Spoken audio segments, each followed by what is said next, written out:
Hello friends, ഇന്നത്തെ എപ്പിസോഡിൽ സത്യഭാമ ശാലിനിയുമായി സീമന്തം ചടങ്ങ് നടത്തുന്ന സ്ഥലത്തേക്ക് എത്തിയ ഉടനെ തന്നെ ശാലിനിയോട് അവിടെ ഉപവിഷ്ടയാകാനായി പൂജാരി ആവശ്യപ്പെടുന്നു. അങ്ങനെ ആ പീഠത്തിലേക്ക് ശാലിനിയെ സത്യഭാമ വളരെ സ്നേഹപൂർവ്വം കൊണ്ടുചെന്ന് ഇരുത്തുന്നു. സത്യഭാമ എല്ലാവരുടെയും മുന്നിൽ വെച്ച് തന്റെ മരുമകളുടെ സീമന്ത ചടങ്ങ് ഗംഭീരമായി നടത്തുന്നതിന്റെ സന്തോഷത്തിൽ അങ്ങനെ നിൽക്കുമ്പോഴാണ് ശാലിനി മനസ്സിലാകെ കുറ്റബോധത്തോടെയും വേദനയോടെയും അവിടെ ചെന്ന് ഇരിക്കുന്നു. അതിനിടയിലും വിഷ്ണുവിനെ ശാലിനി വളരെ സങ്കടത്തോടെ നോക്കുന്നു. എന്തെങ്കിലും ഒരു പോംവഴി വിഷ്ണുവിന്റെ ഭാഗത്തു നിന്ന് കണ്ടെത്താൻ കഴിയുമെന്നുള്ള പ്രതീക്ഷയിൽ ശാലിനി അവിടെ ഇരിക്കുമ്പോഴും സത്യഭാമ തന്റെ മകൾ ഗർഭിണിയായതിന്റെ സന്തോഷം അറിയിച്ചുകൊണ്ട് ഏവരുടെയും മുന്നിൽ സീമന്ത ചടങ്ങിന്റെ ആരംഭ കർമ്മങ്ങൾ കുറിക്കുന്നു. ഈ സമയത്ത് ആകെ വിഷമത്തോടെ ശാലിനിയുടെ അമ്മ ശാരദാമ്മ വിഷമത്തോടെ പുറത്തേക്ക് ഇറങ്ങി പോകുന്ന കാഴ്ച കണ്ട് വിഷ്ണുവും ശാലിനിയും എന്ത് പറയുമെന്നും എങ്ങനെ അമ്മയെ ആശ്വസിപ്പിക്കുമെന്നറിയാതെ പരസ്പരം നോക്കുന്നു. അപ്പോഴേക്കും ശാരദാമ്മയുടെ പിന്നാലെ വിഷ്ണുവും പുറത്തേക്ക് ഇറങ്ങുന്നു. ശാരദാമ്മ സങ്കടപ്പെട്ടുകൊണ്ട് പുറത്തേക്ക് ഇറങ്ങിപ്പോയതിന്റെ കാരണം മനസ്സിലാക്കിയ രാഘവൻ നായരും ശാലിനിയും മറ്റുള്ളവരുമൊക്കെ എന്തായാലും സത്യാമ്മയുടെ മുന്നിൽ ഇങ്ങനെ ഒരു കളവ് കാട്ടിയതിൽ വല്ലാത്ത കുറ്റബോധമാണ് ആ അമ്മയുടെ മനസ്സിലാകുകയെന്ന് തിരിച്ചറിയുന്നു. വിഷ്ണു പിന്നാലെ എത്തിയതും ശാരദാമ്മ വിഷ്ണുനോട് പറഞ്ഞു, എന്തായാലും മോനെ, ഇനി ഇങ്ങനെ നീ സത്യാമ്മയോട് അറിയിക്കണം. ഇനിയും ഇതിങ്ങനെ മുന്നോട്ട് പോയാൽ അത് കൂടുതൽ പ്രശ്നമാകും മോനെ. നിങ്ങൾ കരുതുന്ന പോലെയല്ല, ഇനിയും ഇത് വൈകിച്ചൂടാ എന്ന് ശാരദാമ്മ അറിയിക്കുന്നത് കേട്ട് വിഷ്ണു പറഞ്ഞു, എനിക്കറിയാം അമ്മേ, പക്ഷെ ഇപ്പോഴത്തെ അവസ്ഥയിൽ എങ്ങനെ പറയും? അമ്മ ഈ ചടങ്ങ് എങ്ങനെയും നടത്താനുള്ള തയ്യാറെടുപ്പിലാണ്. അപ്പോൾ പിന്നെ ഇക്കാര്യം ഞാൻ എങ്ങനെ അമ്മയോട് ഇപ്പോൾ പറയും ശാരദാമ്മേ എന്ന വിഷമത്തിൽ വിഷ്ണു അങ്ങനെ നിൽക്കുകയും, എന്തായാലും ഞാൻ പറയാം എന്ന് മാത്രം വിഷ്ണു ശാരദാമ്മയ്ക്ക് വാക്ക് നൽകുമ്പോ അവിടേക്ക് വന്നുകൊണ്ടിരിക്കുന്ന സുസ്മിത മനസ്സിൽ പറഞ്ഞു, ഒരിക്കലും നടക്കില്ല വിഷ്ണുവേട്ടാ, നിങ്ങൾക്ക് ഇത് പറയാനാവില്ല. നിങ്ങൾക്ക് ഇത് പറയാനുള്ള ആ ഒരു ധൈര്യം നിങ്ങൾക്കില്ല വിഷ്ണുവേട്ടാ. അതുകൊണ്ട് തന്നെ ഈ സത്യം നിങ്ങൾ ഒരു കാരണവശാലും സത്യാമ്മയുടെ മുന്നിൽ വെളിപ്പെടുത്താൻ പോകുന്നില്ല. ഇത് എനിക്കുള്ള ചാൻസ് ആണ്. ഇത് ഞാൻ തന്നെയാണ് ഇനി അവിടെ എല്ലാവരുടെയും മുന്നിൽ അറിയിക്കാൻ പോകുന്നത് എന്ന് മനസ്സിൽ പറഞ്ഞുകൊണ്ട് സുസ്മിത അഹങ്കാരത്തോടു കൂടി അവിടേക്ക് വന്നുകൊണ്ടിരുന്നു. അപ്പോഴേക്കും ശാരദാമ്മയും വിഷ്ണുവും പുറത്തേക്ക് പോയത് കൊണ്ട് എന്താ കാര്യം എന്നറിയാവുന്നതിനാൽ ശാലിനി ആകെ വിഷമത്തോടെ ഇരുവരെയും നോക്കി. ഇത്രയും നേരമായിട്ടും സത്യാമ്മയുടെ സത്യങ്ങൾ പറയാതിരിക്കുന്നതിന് വളരെ സങ്കടത്തോടെ ശാലിനി വിഷ്ണുവിനെയും നോക്കുന്നു. ഏത് വിധേനയും സത്യാമ്മയുടെ മുന്നിൽ ഇക്കാര്യം എങ്ങനെ അവതരിപ്പിക്കുമെന്ന ടെൻഷനിലാണ് എല്ലാവരും അവിടെ.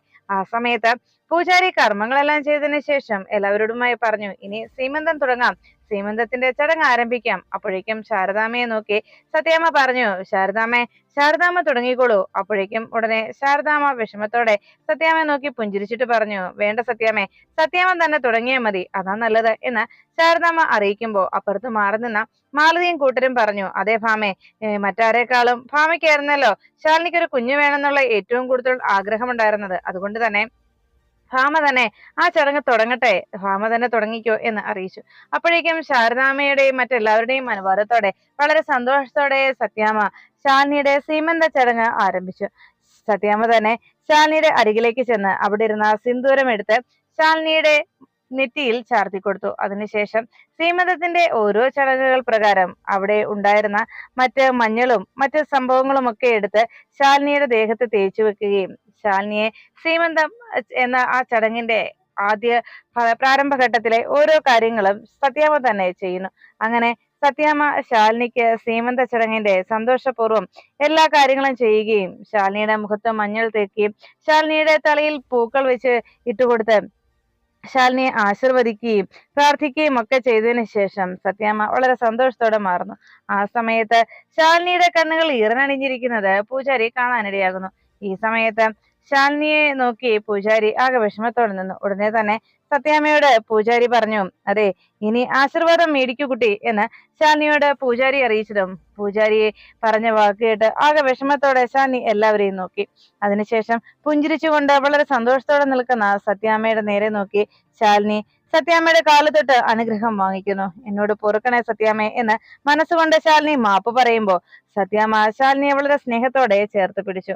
എല്ലാ മംഗളങ്ങളും എന്റെ മോൾക്കുണ്ടാവട്ടെ എന്ന് പറഞ്ഞ് മനസ്സ് നിറഞ്ഞ സത്യാമ്മ ശാലിനിയെ അനുഗ്രഹിക്കുമ്പോ ആ വാക്കുകൾ കേട്ട് എന്ത് പറയണമെന്നറിയാതെ ശാലിനി ആകെ വിഷമത്തിലായി. അപ്പോഴാണ് അപ്പുറത്ത് നിന്ന് മാലതിയും കൂട്ടരും ചോദിച്ചത്, അല്ല, ഇന്നെന്താ ഇവിടെ ചടങ്ങുകൾ നടത്തുമ്പോ എല്ലാവർക്കും ആകെ ഒരു വല്ലാത്ത ബുദ്ധിമുട്ടുള്ളത് പോലെ, ആരും യാതൊരു സന്തോഷത്തോടെ അല്ലല്ലോ ഓരോന്നും ചെയ്യുന്നത് എന്ന് അറിയിച്ചു. അപ്പോഴേക്കും ശാരദാമ്മയെ നോക്കി പൂജാരി പറഞ്ഞു, ഇനി ശാലിനിയുടെ അമ്മ വന്നോളൂ എന്ന് പറഞ്ഞ് ശാലിനിക്ക് അനുഗ്രഹം നൽകാനും ആശീർവദിക്കാനുമായി സീമന്ത ചടങ്ങ് നടത്തുന്നതിന് വേണ്ടി ശാരദാമ്മയെ അരികിലേക്ക് വിളിപ്പിച്ചു. ശാരദാമ്മ അവിടേക്ക് വന്നതും ശാലിനി ആകെ വിഷമത്തോടെ നോക്കി. ശാരദാമ്മ ശാലിനിയെ നോക്കുമ്പോൾ ശാരദാമ്മയുടെ മനസ്സിലേക്ക് കടന്നു വന്നത് ഞാൻ ഗർഭിണിയല്ല എന്നുള്ള ശാലിനിയുടെ വാക്കുകളായിരുന്നു. ആ വാക്ക് ശാരദാമ്മയുടെ മനസ്സിനെ വല്ലാതെ അലട്ടുന്നു. ശാരദാമ്മ അത് ഓർത്തുകൊണ്ട് ശാലിനി അങ്ങനെ നോക്കുമ്പോൾ ശാലിനി വിഷമത്തോടെ ശാരദാമ്മയെ നോക്കി. ശാരദാമ്മ ഉടനെ തന്നെ ആ സിന്ദൂരം എടുത്ത് ശാലിനിയുടെ നെറ്റിൽ തൊട്ടുകൊടുത്തു. മുഖത്ത് യാതൊരു സന്തോഷവുമില്ലാതെ ചടങ്ങിന്റെ ഓരോ കാര്യങ്ങൾ എന്നോണം സീമന്തത്തിന്റെ ഓരോ കാര്യങ്ങളും ശാരദാമ്മ ചെയ്യുന്നു. അതിനുശേഷം ശാരദാമ്മയെ വളരെ വേദനയോടെ നോക്കിയിരുന്ന ശാലിനി തന്റെ അമ്മയ്ക്ക് പോലും സത്യങ്ങൾ അറിയാമായിട്ടും ഒന്നും വെളിപ്പെടുത്താൻ കഴിയാത്തതിന്റെ വേദനയിൽ ശാലിനി സങ്കടത്തോടെ അങ്ങനെ നോക്കിയിരിക്കുമ്പോൾ ശാലിനിയുടെ മുഖത്ത് എല്ലാ ദുഃഖങ്ങളും കണ്ട് മറ്റുള്ളവരൊക്കെ അതിശയിച്ചു. എന്താ ഈ പെങ്കൊച്ചിന്റെ മുഖത്ത് മാത്രം ഇത്രയേറെ സങ്കടം എന്ന് മറ്റുള്ളവർ സംശയത്തോടെ നോക്കുമ്പോൾ ശാരദാമ്മ ഒട്ടും താല്പര്യമില്ലാതെ അങ്ങനെ ഓരോ ചടങ്ങും ചെയ്തു കഴിഞ്ഞ് ശാരദാമ്മ പോകാൻ തുടങ്ങുമ്പോഴേക്കും സത്യാമ്മ ശാരദാമ്മയെ പിടിച്ചു നിർത്തി ശാരദാമ്മയെ അനുഗ്രഹിച്ചില്ല എന്ന് അറിയിച്ചു. അത് കേട്ട ഉടനെ തന്നെ ശാരദാമ്മ ശാലിനിയെ അനുഗ്രഹിക്കണോ വേണ്ടയോ എന്നതിന് സംശയത്തോടെ അങ്ങനെ നിന്നു. ശാലിനി അനുഗ്രഹം വാങ്ങിക്കുവാനായി ശാരദാമ്മയുടെ കാല് തൊട്ട് അനുഗ്രഹം വാങ്ങിക്കാനായി ശാലിനി അരികിലേക്ക് ചെന്നതും ശാരദാമ്മ ആ ഒരു ചടങ്ങിന് എത്ര പ്രാധാന്യമുണ്ട് എന്ന് മനസ്സിലാക്കി ശാരദാമ്മ അനുഗ്രഹിക്കാനായി മടി കാണിച്ചു നിന്നു. മകളുടെ ഈ തെറ്റ് എന്ത് ചെയ്യുമെന്നറിയാതെ ശാരദാമ്മ ആകെ സങ്കടപ്പെട്ടു നിൽക്കുമ്പോൾ ശാലിനി മനസ്സിൽ പറഞ്ഞു, എന്നോട് പൊറുക്കണേ അമ്മേ. അങ്ങനെ അമ്മയോട് മാപ്പപേക്ഷിച്ച് ശാലിനി കാല് തൊട്ട് അനുഗ്രഹം വാങ്ങിക്കുമ്പോൾ ശാരദാമ്മ തലയിൽ കൈവച്ചു. അതിനുശേഷം ശാരദാമ്മ പോകാൻ തുടങ്ങുമ്പോഴേക്കും ശാലിനി ശാരദാമ്മയുടെ കൈയിലേക്ക് കടന്നു പിടിച്ചു. ശാരദാമ്മ തന്നെ ഒന്നും പറയാതെ പോകുന്നത് കണ്ടതും ശാലിനി വേഗം അമ്മയെന്ന് വിളിച്ചത് കണ്ട് ശാരദാമ്മ ശാലിനിയുടെ കൈ തട്ടി മാറ്റി. പതുക്കെ കൈ തട്ടി മാറ്റിയിട്ട് മറ്റാരും കാണാതെ തന്റെ കൈ ശാലിനിയുടെ കയ്യിൽ നിന്ന് വിടുവിച്ചെടുത്തിട്ട് പതുക്കെ താഴ്ന്ന ശബ്ദത്തിൽ ശാലിനിയോട് പറഞ്ഞു, ദൈവത്തോട് പ്രാർത്ഥിക്ക്. അങ്ങനെ പറഞ്ഞുകൊണ്ട് ശാരദാമ്മ മാറിപ്പോകുന്നത് കണ്ട് ശാലിനിക്ക് കാര്യങ്ങൾ മനസ്സിലാകുന്നു. വിഷ്ണു തന്റെ അമ്മ പോലും ശാലിനിയോട് അങ്ങനെ പ്രതികരിക്കുന്നത് കണ്ട് ആകെ സങ്കടത്തോടെ ശാലിനിയെയും മറ്റുമെല്ലാം നോക്കി നിൽക്കുമ്പോൾ അവിടെ നിന്ന് ഡോക്ടർ ചോദിച്ചു, അല്ല, എന്താ ഭാമേ, ഇവിടെ എല്ലാവർക്കും ആകെ ഒരു അമാന്തം ഈ ചടങ്ങ് നടത്താനായിട്ട്. സാധാരണ സീമന്തം ചടങ്ങ് നടത്തുമ്പോൾ എല്ലാവരും വലിയ സന്തോഷത്തിലായിരുന്നല്ലോ എല്ലാ കാര്യങ്ങളും ചെയ്യാറുള്ളത്. ഇപ്പോ എന്തു പറ്റി? എല്ലാ സമയത്തും വളരെ സ്നേഹത്തോടെയും സന്തോഷത്തോടെയും ചടങ്ങുകൾ നടത്തിക്കൊണ്ടിരുന്ന അവർ ഇപ്പോ എന്താ ഇങ്ങനെയെല്ലാം പെരുമാറുന്നത് എന്ന് സംശയത്തോടെ ചോദിക്കുന്നു. ഇത്തവണ എന്താ സംഭവിച്ചത് എന്നറിയാതെ ആകെ ടെൻഷനോടെ അവരങ്ങനെ നിൽക്കുമ്പോഴാണ് കൃത്യമായി തന്നെ എന്താ സംഭവിച്ചതെന്നറിയാതെ ആകെ വിഷമിച്ച് അങ്ങനെ നിന്നത്. ഈ സമയം ശാലിനി ഉടനെ തന്നെ സത്യഭാമയുടെയും മറ്റുമൊക്കെ പെരുമാറ്റം, ശാലിനിയുടെ നേരെയുള്ള എല്ലാവരുടെയും സ്നേഹത്തോടെയുള്ള ഇടപെടലും അതിനെക്കുറിച്ചുമൊക്കെ ശാരദാമ്മയും മറ്റുമൊക്കെ ഇങ്ങനെയെല്ലാം കാണിക്കുന്നത് കണ്ട് സംശയത്തോടെ ഡോക്ടർ ചോദിച്ചത് കണ്ട് സത്യഭാമ പറഞ്ഞു, അതെ, ഇവിടെ ചടങ്ങുകൾ നടത്തുന്നതിൽ ആരും അമാന്തം കാണിക്കുന്നതല്ല, സ്ത്രീകൾ എല്ലാവരും മാറി നിൽക്കുന്നതുമല്ല, മറിച്ച് ആരാദ്യം ചെയ്യണം, ആർക്കാണ് അവകാശം കൂടുതൽ എന്നതിന്റെ സംശയമാണ് എല്ലാവർക്കും. അതുകൊണ്ട് എല്ലാവരും ഒഴിഞ്ഞു മാറി നിൽക്കുകയാണ്. ദാ ഇത് കണ്ടോ, ഇത് സ്വന്തം കൂടപ്പിറപ്പാണ് ഈ നിൽക്കുന്ന ശ്യാമ, ഈ കുടുംബത്തിലെ ഇളയ മരുമകളും. എന്നിട്ടും ഈ കുട്ടി ഇങ്ങനെ മാറി നിൽക്കുന്നത് മറ്റൊന്നും കൊണ്ടല്ല, തന്റെ ചേച്ചിയോടുള്ള സ്നേഹക്കൂടുതൽ കൊണ്ടും ചേച്ചിക്ക് വേണ്ടി എന്തും ചെയ്യാൻ തയ്യാറായി നിൽക്കുന്ന പരസ്പര സ്നേഹമുള്ള സഹോദരിമാരായതുകൊണ്ടുമാണ്. അതുപോലെ തന്നെയാണ് ശാലിനിക്ക് ഇതാ ഈ മൂത്ത ചേച്ചി എന്ന് പറഞ്ഞാൽ ഈ ശാരിക, അത്രത്തോളം പ്രിയപ്പെട്ടവളാണ് ശാരികയും. അങ്ങനെ ചേച്ചിയും അനുജത്തിയുമാരും തമ്മിലുള്ള സ്നേഹബന്ധത്തിന്റെ ആഴം നമുക്കാർക്കും പറയാവുന്നതിലും അപ്പുറമാണ്. അതുകൊണ്ട് തന്നെ അവർ പരസ്പരം ആരാദ്യം ചെയ്യണം, ആർക്കാണ് ആദ്യം ചെയ്യാനുള്ള അവകാശം എന്നതിന്റെ സംശയത്തിൽ ഓരോരുത്തരും ഒഴിഞ്ഞു മാറി നിൽക്കുന്നു എന്ന് മാത്രമേ ഉള്ളൂ. എന്നാൽ ഇവിടെ ഈ ചടങ്ങ് ചെയ്യുന്നതിൽ മറ്റാരെക്കാളും കൂടുതൽ അവകാശവും അധികാരവുമുള്ള വേറൊരാൾ ഇവിടെയുണ്ട് എന്ന് പറഞ്ഞ് സത്യാമ്മ വേഗം പ്രീതിയുടെ അരികിലേക്ക് ചെന്നു. ദാ ഈ നിൽക്കുന്ന എന്റെ മകൾ പ്രീതി തന്നെ. എന്താ കാര്യമെന്ന് ഞാൻ പ്രത്യേകിച്ച് പറഞ്ഞു തരേണ്ടതില്ലല്ലോ എന്ന് സത്യാമ്മ ചോദിച്ചത് കേട്ട് കുറെ നാളുകൾക്ക് മുൻപ്, പാറുക്കുട്ടി ജനിക്കുന്നതിന് മുൻപ്, അന്ന് പ്രീതി ഗർഭിണിയായിരുന്ന സമയത്ത് പ്രീതിയുടെ ഗർഭം സ്വയം ഏറ്റെടുത്തവളാണ് ശാലിനി എന്നുള്ള സത്യം സത്യാമ്മ എല്ലാവരോടുമായി അറിയിച്ചു. അന്ന് ആ കുഞ്ഞിനു വേണ്ടി ശാലിനി ചെയ്ത ത്യാഗം, അന്നത്തെ ആ ത്യാഗമാണ് ഇന്ന് ഞങ്ങളുടെ പാറുക്കുട്ടിയായി ഞങ്ങളുടെ ഒപ്പം ഞങ്ങൾക്കിടയിൽ എല്ലാവരെയും സന്തോഷിപ്പിച്ചുകൊണ്ട് നിൽക്കുന്നത്.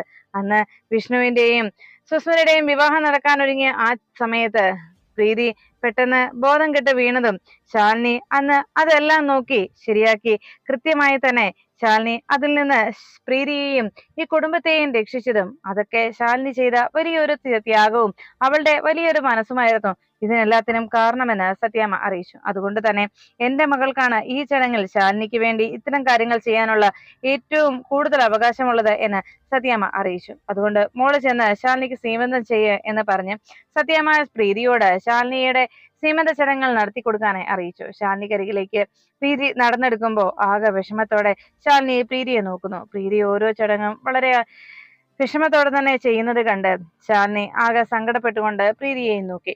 എല്ലാം അറിയാവുന്നവർ തന്നെ തന്റെ അരികിൽ നിസ്സഹായരായി ആ ചടങ്ങിൽ പങ്കുകൊള്ളേണ്ടി വന്നതിന്റെ വേദനയിൽ ശാലിനി വിഷമത്തോടെ പ്രീതിയെയും മറ്റും നോക്കുന്നു.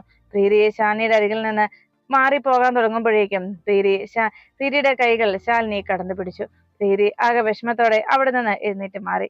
ഈ സമയത്ത് ശാലിനി സങ്കടപ്പെട്ടുകൊണ്ട് കണ്ണുനീരണിഞ്ഞ് അങ്ങനെ ഇരിക്കുമ്പോ സത്യമ്മ ഓരോരുത്തർക്കും അതിനുള്ള ഓരോരുത്തരുടെയും അവസരം നോക്കിക്കൊണ്ട് സത്യമ്മ ഓരോരുത്തരോടുമായി പറയുന്നു, ഇനി അടുത്തയാളാണ് ഇനി ചെയ്യേണ്ടത് എന്ന് പറഞ്ഞ് ഓരോരുത്തരെയും ആ ചടങ്ങിനായി ക്ഷണിച്ചു. അപ്പോഴാണ് കൃത്യമായി അവിടേക്ക് സുസ്മിത വന്നെത്തിയത്. സുസ്മിത കാറിൽ നിന്നിറങ്ങിയതും സുസ്മിത അകത്തേക്ക് കയറി വരുന്നതിന് മുമ്പ് തന്നെ സത്യാമ്മ ക്ഷണിച്ചതനുസരിച്ച് മറ്റു ചില സുഹൃത്തുക്കൾ അവിടേക്ക് എത്തി. അവർ വന്ന് മാലതിയെ അന്വേഷിച്ചതും സത്യാമ്മ പറഞ്ഞു, അവൾ ഒരു അർജന്റ് കോള് വന്നുകൊണ്ട് അപ്പുറത്തേക്ക് മാറി നിൽക്കുകയാണ്, നിങ്ങൾ എന്താ വൈകിപ്പോയത് എന്ന് ചോദിച്ചതും ഞങ്ങൾക്ക് ഒരല്പം തിരക്കുണ്ടായിരുന്നോ അതുകൊണ്ടാണ് വരാൻ വൈകിയത് എന്ന് അവർ അറിയിച്ചു. അങ്ങനെ എല്ലാവരും സംസാരിച്ചുകൊണ്ട് അങ്ങനെ നിൽക്കുമ്പോൾ ഒരാൾ പറഞ്ഞു, എന്തായാലും ഭാമേ, ഇന്ന് ഇവിടെ ഈ ചടങ്ങ് നടത്തുമ്പോൾ ആർക്കും ഒരു ഉത്സാഹമില്ലല്ലോ, ആകെ ഒരു ഉത്സാഹക്കുറവ് കാണുന്നല്ലോ, അതുകൊണ്ട് നമുക്കൊരു പാട്ട് പാടിയാലോ എന്ന് ചോദിച്ചതും ഉടനെ സുസ്മിത അകത്തേക്ക് കയറുമെന്ന് ചോദിച്ചു. പാട്ട് ഞാൻ പാടിയാൽ മതിയോ? ആ ചോദ്യം കേട്ടുകൊണ്ട് എല്ലാവരും ഞെട്ടലോടെ നോക്കുന്നു. അപ്പോഴാണ് സുസ്മിത പുഞ്ചിരിച്ചുകൊണ്ട് അകത്തേക്ക് കയറിയെത്തിയത്. സുസ്മിതയെ കണ്ടതും എല്ലാവരുടെയും മുഖത്ത് ആകെ സംശയവും ആശങ്കയും എല്ലാം ഒരേ സമയം നെളിച്ചു. സുസ്മിതയുടെ ഈ വരവ് അതെന്തോ ദുസൂചനയാണെന്ന് മനസ്സിലാക്കിയ ഓരോരുത്തരും ആശങ്കയോടെ അങ്ങനെ നോക്കി നിൽക്കുമ്പോൾ സുസ്മിത വളരെ സന്തോഷത്തോടെ അകത്തേക്ക് കയറി വന്നിട്ട് പറഞ്ഞു, അതെ, ഞാനൊരു പാട്ട് പാടട്ടെ, എന്താ എല്ലാവർക്കും ഇഷ്ടമാകുമോ എന്ന് ചോദിച്ച് ഒരു സിനിമ പാട്ട് പാടിക്കൊണ്ട് സുസ്മിത അകത്തേക്ക് കയറി വന്നു. അതെ, ഇത് ഞാൻ എഴുതിയ പാട്ടൊന്നും അല്ല കേട്ടോ, ഇത് ലേറ്റസ്റ്റ് പാട്ടാണ്. പിന്നെ ഞാൻ എഴുതിയ ഒരു പാട്ടുണ്ട്, അത് ഉടനെ റിലീസ് ആവാൻ പോകുന്നതേ ഉള്ളൂ, എന്താ അത് ഞാൻ പാടട്ടെ എന്ന് വേഗം സുസ്മിത അന്വേഷിച്ചു. അത് കേട്ട ഉടനെ ഒട്ടും ഇഷ്ടമില്ലാതെ രാഘവൻ നായർ നോക്കുന്നത് കണ്ട് സുസ്മിത പറഞ്ഞു, അയ്യോ അങ്കിളെ എന്നോട് നോക്കി ചൊടിപ്പിക്കേണ്ട കാര്യമൊന്നുമില്ല, ഞാൻ ഈ പാടിയ പാട്ട് അത് ഞാൻ എഴുതിയതൊന്നുമല്ല, സിനിമയിലുള്ള പാട്ടാണ്. അതല്ലെങ്കിൽ വേണ്ട, ഞാൻ വേറൊരു പാട്ട് പറയാം, കള്ളി പെരുങ്കള്ളി, എന്താ അതായാലോ എന്ന് ചോദിച്ചു. ഇതെല്ലാം കേട്ട ഉടനെ വിഷ്ണു ചോദിച്ചു, നിന്നെ ആരാടി ഇങ്ങോട്ട് ക്ഷണിച്ചത്? അപ്പോഴേക്കും സത്യാമ്മ ആകെ ദേഷ്യത്തിൽ നിൽക്കുന്നത് കണ്ട് സുസ്മിതയോട് വിഷ്ണു പറഞ്ഞു, ഇറങ്ങി പോടി ഇവിടുന്ന്. അപ്പോഴേക്കും സുസ്മിത പറഞ്ഞു, ഇതെന്തൊരു കഷ്ടമാണ്, ഒരാള് വീട്ടിൽ വന്ന് ക്ഷണിക്കുന്നു, ക്ഷണം അനുസരിച്ച് ചടങ്ങിൽ പങ്കെടുക്കാനായി എത്തുമ്പോഴുണ്ട് ഇറങ്ങി പോകാൻ പറയുന്നു, ഇതെന്തൊരു കഷ്ട സത്യാമ്മേ, ഇതാണോ നിങ്ങളുടെ മര്യാദ എന്ന് ചോദിക്കുമ്പോ ഉടനെ തന്നെ സത്യാമ്മ വിഷ്ണുവിനെ തടഞ്ഞു. വിഷ്ണു, എടി നിന്നോട് അവിടെ ഇറങ്ങിപ്പോകാൻ പറഞ്ഞത് എന്ന് പറഞ്ഞ് വിഷ്ണു അരികിലേക്ക് കടന്നു വന്നതും സത്യാമ്മ പറഞ്ഞു, വിഷ്ണു വേണ്ട, ഞാനാണ് സർലയെ ക്ഷണിച്ചത്, സർലയോട് വരാൻ പറഞ്ഞിരുന്നു എന്ന് സത്യാമ്മ വിഷ്ണുവിനോട് അറിയിച്ചു. അത് കേട്ടതും വിഷ്ണു ആകെ മൗനം പാലിച്ച് അങ്ങനെ നിന്നു. ഉടനെ സുസ്മിത പറഞ്ഞു, അതെ, ഞാനൊരു പാട്ട് പാടാം, അതാകുമ്പോ എല്ലാവർക്കും ചിലപ്പോ ഇഷ്ടാവും, കള്ളി പെരുങ്കള്ളി എന്നുള്ളൊരു പാട്ട് പാടിയാലോ എന്നൊക്കെ ചോദിച്ചു. വിഷ്ണു കരിയോട് പറഞ്ഞു, മാറി നിക്കടി ഇവിടുന്ന്, നീ അടി പെരുങ്കള്ളി എന്ന് പറഞ്ഞ് വിഷ്ണു സുസ്മിത അതുവഴി പോകാൻ തുടങ്ങുമ്പോഴേക്കും ദേഷ്യത്തോടെ വിഷ്ണു പറഞ്ഞു. ഉടനെ ശാലിനി സുസ്മിത ചോദിച്ചു, വിഷ്ണുവിന് എന്താ പറഞ്ഞത് എന്ന് ചോദിച്ചതും പെരുങ്കള്ളി അത് നീയാ എന്ന് വിഷ്ണു ദേഷ്യത്തോടെ സുസ്മിതയെ നോക്കി പറയുമ്പോ വേഗം തന്നെ സുസ്മിത പറഞ്ഞു, അത് ശരി, പെരുങ്കള്ളി ഞാനാണെന്ന് അല്ലെ, ഗർഭമില്ലാതെ സീമന്തം നടത്തുന്ന വിഷ്ണുവിന്റെ ഭാര്യയല്ലേ പെരുങ്കള്ളി, അവളല്ലേ പെരുങ്കള്ളി എന്ന് പറഞ്ഞ് വിഷ്ണുവിന് നേരെ സുസ്മിത ചൊടിച്ചുകൊണ്ട് സംസാരിക്കുന്നത് കേട്ട് എല്ലാവരും ഞെട്ടി. സുസ്മിതയുടെ ആ വാക്ക് കേട്ടതും സത്യഭാമയും ശാലിനിയും ഒക്കെ ആകെ ഞെട്ടിത്തെറിച്ച് അങ്ങനെ നിന്നു. ഉടനെ തന്നെ സുസ്മിത ആ സത്യം വിളിച്ചു പറഞ്ഞത് കേട്ട് അർജുനും ശാരദാമയും ഒക്കെ സുസ്മിത ഇതെങ്ങനെ അറിഞ്ഞു എന്ന ആശങ്കയേക്കാൾ ഉപരി സത്യാമ്മ ഇത് അറിയുമ്പോൾ ഉണ്ടാകാൻ പോകുന്ന പ്രതികരണത്തെ കുറിച്ച് ഓർത്ത് ടെൻഷൻ അടിച്ച് നിൽക്കുമ്പോഴാണ് പെട്ടെന്ന് സുസ്മിത വെട്ടിത്തുറന്ന് ഇക്കാര്യം അറിയിച്ചത്. അത് കേട്ട ഉടനെ തന്നെ ശാലിനിയും മറ്റെല്ലാവരും ആകെ ടെൻഷനോടെ അങ്ങനെ നിൽക്കുമ്പോ ഉടനെ സത്യാമ്മ ശാരികയെ വിളിച്ചു. ശാരികയെ ഇങ്ങോട്ട് വാ, ചടങ്ങ് നടത്ത എന്ന് പറഞ്ഞ് ശാരികയെ അരികിലേക്ക് ക്ഷണിക്കുമ്പോ ശാരിക അവിടേക്ക് വരാൻ തുടങ്ങുന്ന സമയത്താണ് സുസ്മിത ഇത് വിളിച്ചു പറയുന്നത്. സീമന്തം ചടങ്ങ്, ഗർഭിണിയല്ലാതെ സീമന്തം ചടങ്ങ് നടത്തുന്നവളല്ലേ പെരുങ്കള്ളി എന്ന് ചോദിച്ച് സുസ്മിത അങ്ങനെ നിൽക്കുമ്പോ എല്ലാവരും ആകെ തകർന്നു. ആ നിമിഷം കൊണ്ട് എല്ലാം തീർന്നു എന്ന ആശങ്കയിൽ അങ്ങനെ നിന്നു.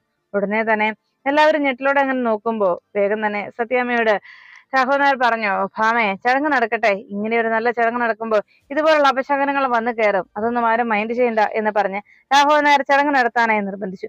ഉടനെ തന്നെ സത്യാമ്മ പറഞ്ഞു, നിൽക്ക് സുസ്മിതേ, നീ എന്താ പറഞ്ഞത്? അപ്പോഴേക്കും സുസ്മിത മനസ്സിൽ പറഞ്ഞു, ഓഹോ ഭാമാന്റി വിളിക്കുമെന്ന് എനിക്ക് ഉറപ്പായിരുന്നു, നിങ്ങളുടെ വിളി തന്നെ ഞാൻ പ്രതീക്ഷിച്ചത് എന്ന് സുസ്മിത മനസ്സിൽ ഇങ്ങനെ പറഞ്ഞുകൊണ്ട് സത്യാമ്മയെ നേരെ തിരിഞ്ഞു. എന്താ ആന്റി എന്ന് ചോദിച്ചിട്ടും, അല്ല നീ എന്താ സുസ്മിതയെ പറഞ്ഞത് എന്ന് സത്യാമ്മ അന്വേഷിച്ചു. അത് പിന്നെ വിഷ്ണുവൻ എന്നെ വെറുതെ ചൊടിപ്പിച്ചപ്പോ ഞാൻ പറഞ്ഞതാണ്, കള്ളി ഞാനല്ല, വിഷ്ണുവിന്റെ ഭാര്യയാണ് പെരുങ്കള്ളിയെന്ന്. ഉടനെ തന്നെ സത്യാമ്മ ചോദിച്ചു, അതിനിടയിൽ നീ വേറൊരു കാര്യം പറഞ്ഞല്ലോ, നീ എന്താ ഈ പറഞ്ഞത് എന്ന് ചോദിച്ചതും സുസ്മിത വേഗം ആലോചിക്കുന്ന പോലെ നിന്നു. വേറെന്താ സത്യാമ്മ ഞാൻ പറഞ്ഞത്? ഞാൻ അത് തന്നെയാ പറഞ്ഞത് എന്ന് പറഞ്ഞതും സത്യഭാമ പറഞ്ഞു, നീ വെറുതെ കിടന്ന് അഭിനയിക്കേണ്ട സുസ്മിതെ, ഞാൻ കേട്ടു, അതാ ഞാൻ നിന്നോട് ചോദിച്ചത്, നീ എന്താ പറഞ്ഞതെന്ന് നീ വേഗം പറയുന്നുണ്ടോ എന്ന് ചോദിച്ചതും ഉടനെ സുസ്മിത പറഞ്ഞു, അത് പിന്നെ വേറൊന്നുമല്ല ഭാമേന്റി, ഗർഭിണിയല്ലാതെ ഗർഭമുണ്ടെന്ന് പറഞ്ഞ് ഇങ്ങനെ ഒരു സീമന്തം നടത്തുന്ന ശാലിനിയല്ലേ പെരുങ്കള്ളിയെന്നാണ് ഞാൻ ചോദിച്ചത് എന്ന് സുസ്മിത വെട്ടിത്തുറന്ന് എല്ലാവരുടെയും കേൾക്കെ വിളിച്ചു കൂവി. ഇത് കേട്ട ഉടനെ തന്നെ സത്യഭാമ ആകെ ഞെട്ടിപ്പോയി. ഈ സമയത്ത് രാഘവൻ നായർ വലിയൊരു പ്രശ്നം അവിടെ ഉണ്ടാവുമെന്ന് മനസ്സിലാക്കിയതോടെ സത്യമ്മയോട് പറഞ്ഞു, ഭാമേ അവൾ ഓരോന്നെല്ലാം ഇതുപോലെ വിളിച്ചു പറയും, അതൊന്നും നീ കാര്യമാക്കണ്ട, വേഗം ചടങ്ങ് നടത്തു ഭാമേ എന്ന് പറയുമ്പോ സുസ്മിത പറഞ്ഞു, അതെ ഈ വിവാഹം കഴിഞ്ഞ് ഞാനിപ്പോ ആകെ ഒതുങ്ങിക്കൂടി ജീവിക്കുക അങ്കിളെ, എനിക്ക് വേറെ ജോലിയൊന്നും ഇല്ല എന്നല്ല, ഇപ്പോ എനിക്ക് എന്റെ വീട്ടിൽ അതുപോലെ ഒരാളെയാണല്ലോ ഇവർ എന്റെ തലയിൽ കെട്ടിവെച്ച് തന്നിരിക്കുന്നത്. വിഷ്ണുവേട്ടനും ശാലിനിയും കൂടി അതുപോലെ ഒരു സാധനമാണല്ലോ എന്റെ തലയിൽ വെച്ചിരിക്കുന്നത്. അതുകൊണ്ട് അതിന്റെ പ്രശ്നങ്ങൾ, അയാൾ ഉണ്ടാക്കുന്ന പ്രശ്നങ്ങൾ പരിഹരിച്ച് തീർക്കാൻ എനിക്ക് നേരമില്ല. അപ്പോഴാണ് ഞാനായിട്ട് പുതിയ പ്രശ്നം ഉണ്ടാക്കുന്നത്. അതുകൊണ്ട് തന്നെ എനിക്ക് തൽക്കാലം ഇവിടെ വന്ന് യാതൊരു പ്രശ്നവും ഉണ്ടാക്കാനുള്ള ആഗ്രഹം എനിക്കില്ല. അത് മാത്രമല്ല, സമയം ഉണ്ടായിരുന്നെങ്കിൽ ഇത്രയും പ്രിയപ്പെട്ട നിങ്ങളെ, എനിക്ക് ഏറ്റവും ഇഷ്ടമുള്ള, എനിക്ക് ഏറ്റവും പ്രിയപ്പെട്ടവരായ നിങ്ങളെ ഇടയ്ക്കെങ്കിലും വന്ന് ഞാൻ കാണുമായിരുന്നല്ലോ, സമയമില്ലാത്തത് കൊണ്ടല്ലേ എന്ന് സുസ്മിത സത്യഭാമയോടും മറ്റും എല്ലാവരോടുമായി പറയുന്നു. അതെല്ലാം കേട്ട് സത്യഭാമ അങ്ങനെ നിൽക്കുമ്പോ ശാലിനിയെ കുറിച്ച് സുസ്മിത പറഞ്ഞ കാര്യമായിരുന്നു ആ നിമിഷം എല്ലാവരെയും ഞെട്ടിച്ചത്. സുസ്മിത വീണ്ടും ശാലിനിയെ കുറ്റപ്പെടുത്തിക്കൊണ്ട് സംസാരിക്കുമ്പോ ഈ ഇരിക്കുന്ന ശാലിനി തന്നെയാണ് പെരുങ്കള്ളി എന്ന് സത്യാമ്മ കേൾക്കെ വീണ്ടും സുസ്മിത ആവർത്തിച്ച് പറയുന്നു.